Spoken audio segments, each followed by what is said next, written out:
Teocalli Ridge. Let's see what this trail is all about.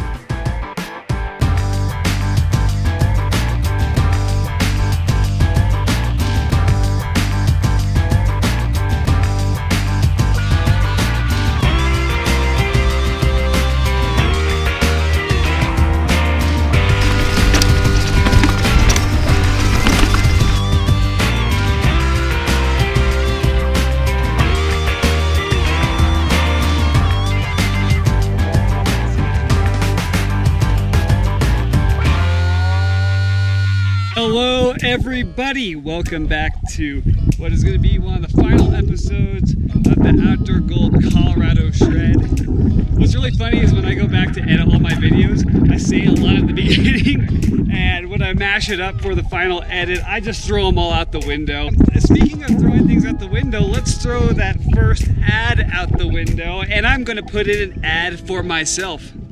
If you're new to the channel, don't forget to subscribe, and at the end of the video, if you like the content, tap that like button. Also, leave a comment. I don't know what that comment could be because I already asked the question, the all-time question, what is your favorite color? On today's agenda, I have the Teocalli Ridge on schedule. I've been wanting to ride this trail for a long time. It is a pedal trail. It's kind of like a lot of the other typical trails that I've been riding between 401 and Dr. Park and 403, where I climb up a boring dirt road and then ride down yet another amazing single track. But before I go, I'm running a Tasco Scout shorts. I have a discount code in the description, and sometimes I tag it in the comments, so that's available. Check that out. Let's get it done. Got a fork in the road. The shred's almost over, and it didn't even go anywhere close to what I had planned. I planned on camping, climbing more mountains, doing more fishing. Dirty August was really dirty this year. Losing Glenwood Canyon and Interstate 70 and Glenwood Canyon to the fire there. The closing of Independence Pass, that all blew up ideas of going into that area. I'm gonna guess that this would be exceptionally difficult in the spring. Oh, I'm riding my bike where I should be fishing. That view just opened up. I think of what's called Teocalli Peak or Teocalli Mountain. And from this angle, it looks quite formidable. The mountain profile looks a lot like North Maroon Peak of the Maroon Bells, in my opinion. They're both made of the same rock formation, which is coincidentally called Maroon Formation. A lot of the mountains in the Elk Mountain Range are very rare sedimentary peaks versus most other mountains in the state, which are metamorphic or granitic. I think we've hit the top of the road climb and the start of the Teocalli climbing single track. Number 554, Teocalli Mountain Trail. I believe the elevation profile includes 700 feet of single track climbing. But we just started the single track climb, which kind of takes us up there, and I think it's a pretty straight shot to that top of the ridge, and then I think we have a little more ridge climbing after that. That sign back there had us at about 1.5 miles, which is probably gonna be 1.5 miles of climbing. Can't help but notice all those downed aspens right there that have been probably mowed by avalanches. This looks like a pretty intense, extreme avalanche slope during the winter and spring. This climb has been made difficult by very loose and chewy dirt. Hey, check it out, got me a Mormon cricket. This trail is chewed out pretty bad. I could use a good rain, and then we'll get it next week. But we're here today. Made it to the trail junction. Looks like a left-hand turn. It'll take you into the wilderness. Perhaps if you're trying to climb Teocalli Mountain. But a right will take you right back here to me. I don't know if dirt bikes are allowed on this trail, but I definitely see a couple dirt bike tracks. Which would explain why it was so chewy going up that climb. Get a little downhill right here.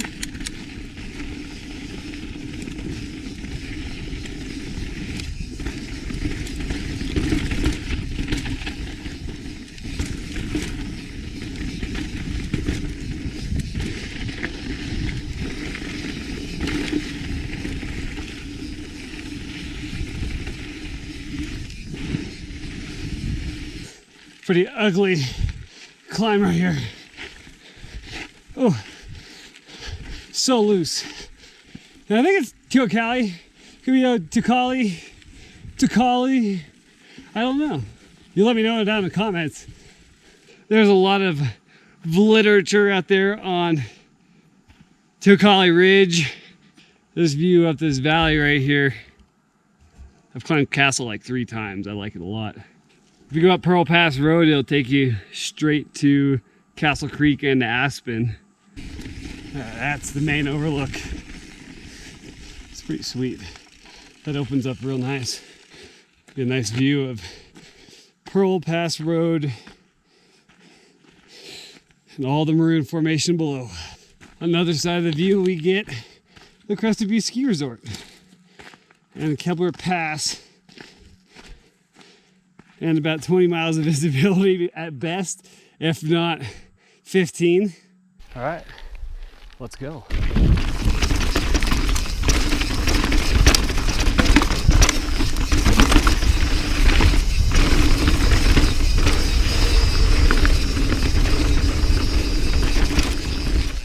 So far conditions aren't too bad. I'm a little worried about how chewy things are, especially on that climb. Now we have loose over very loose and hardpack.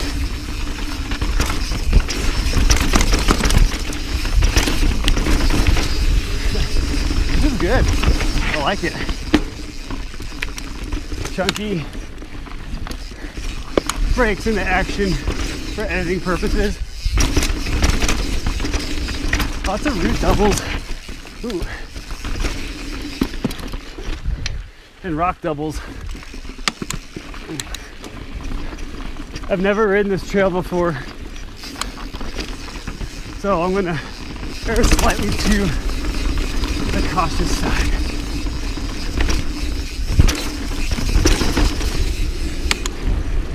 I have to deliver at least an appropriate level of speed for a POV video. Nobody wants to watch a slow POV. It's about the person riding. It's about the trail they're riding and the story behind it. But being able to ride a trail fast is definitely an asset. Swap alternative lines.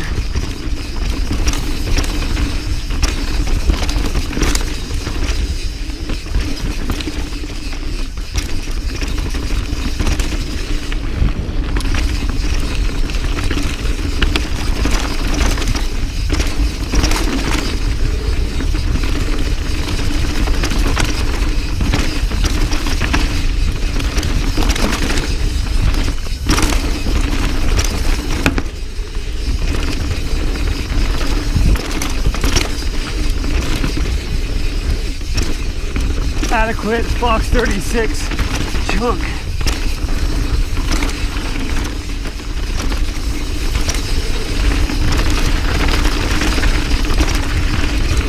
And fast.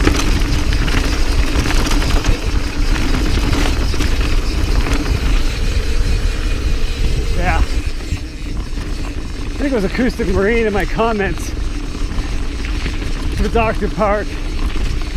So watching it made his teeth rattle in his mouth. And that's exactly how I felt in that last spot. It's making my teeth shake. Different rock formation, but the way it's riding is kind of, ooh, elk. Hey, get out of the trail. But don't go over there. They smell like elk too.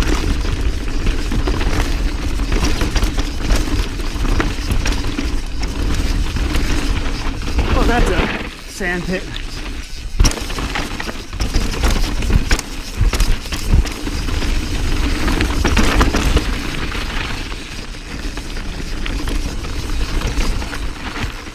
This is really sketchy. That won't translate on camera, but it's just chalk moon dust and you can't see what's on the other side.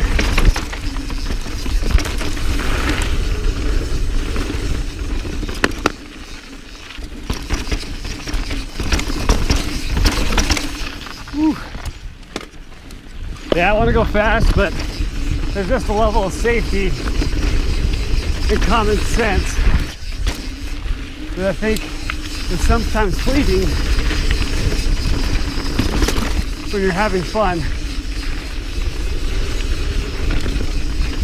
But it's just good to stop and think every once in a while.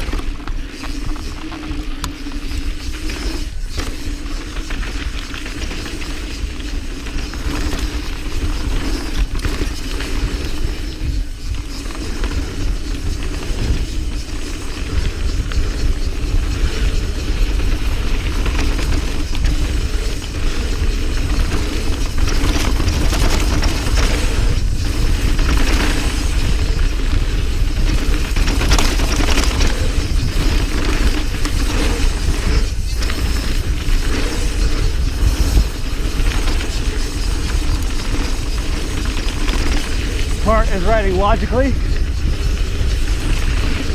see all the moves coming ahead of you.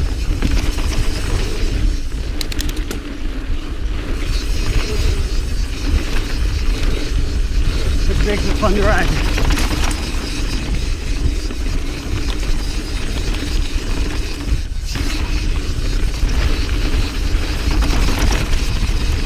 Draw a line, sorry.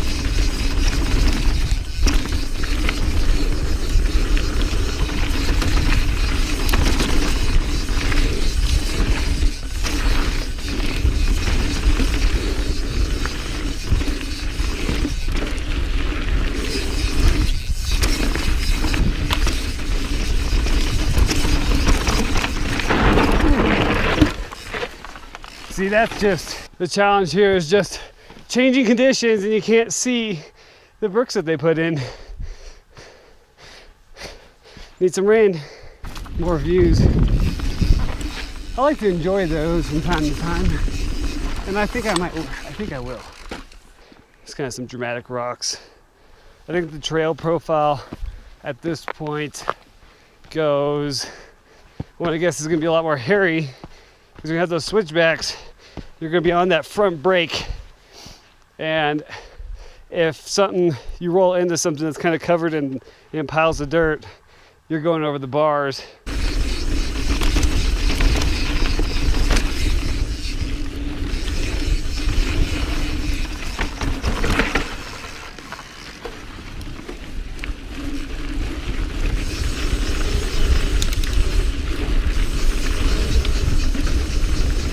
The biker tracks in the trail will tell you exactly what's coming. You have kind of these steps and break areas, and they tell you that you have a switchback coming.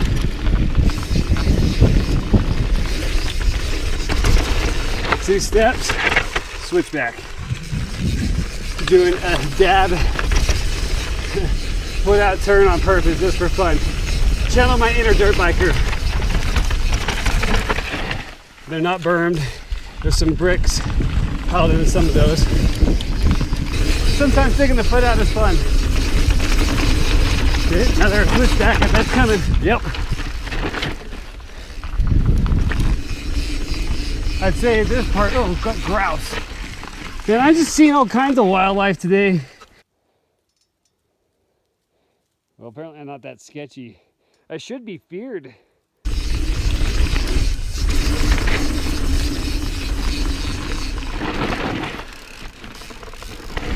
Yeah. That one had high consequences if you missed that turn. The consequences are a little higher on this Philbank side in general anyway.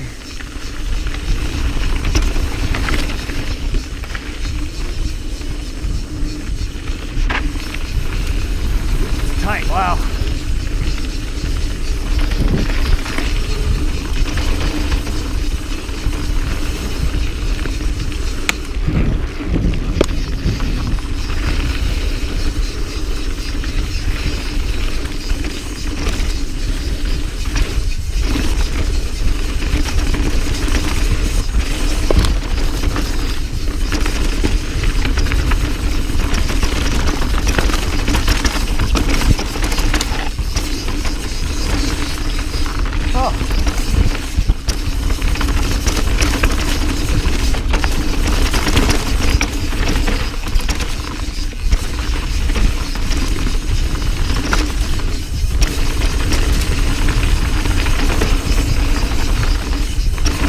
Now this is the steepest terrain we've kind of seen so far.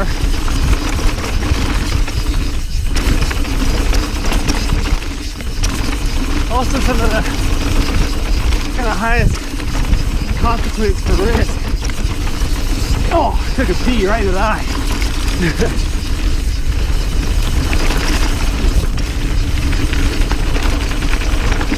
And then you come up with these turns.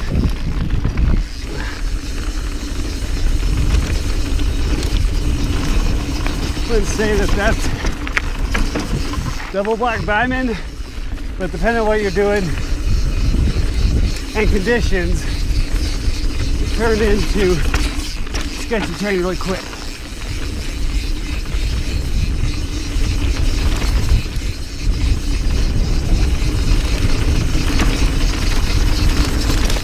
And you're just running into all these moto brake bumps. And you jump and then turn. See, that was predictable.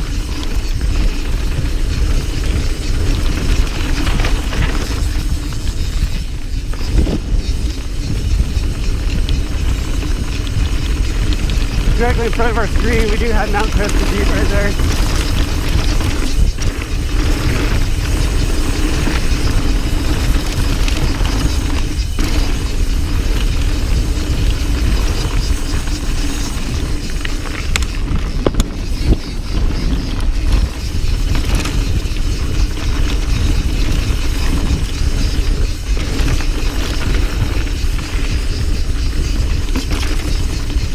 And that, my friends, is the end of the single track.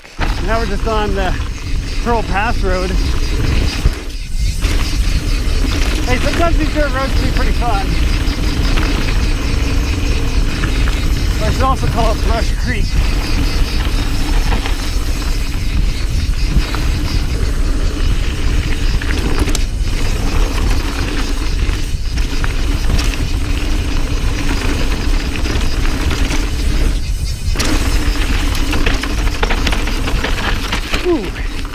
Yeah, looks like a good spot to drop the camera into the creek.